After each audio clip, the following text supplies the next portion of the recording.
దేవునికి విరోధమైన ప్రయాణం ఎప్పుడు చేయొద్దు,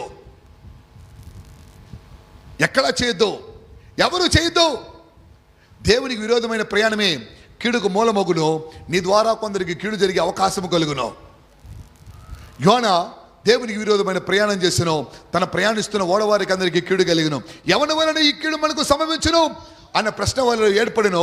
యోనా వలనే ఈ కీడు మనకు సంభవించునని వారికి అర్థమైపోయాను. నీ వలన ఎవరికి కీడు సంభవించకూడదు, నీకు ఎవరి వలన కీడు సంభవించకూడదు.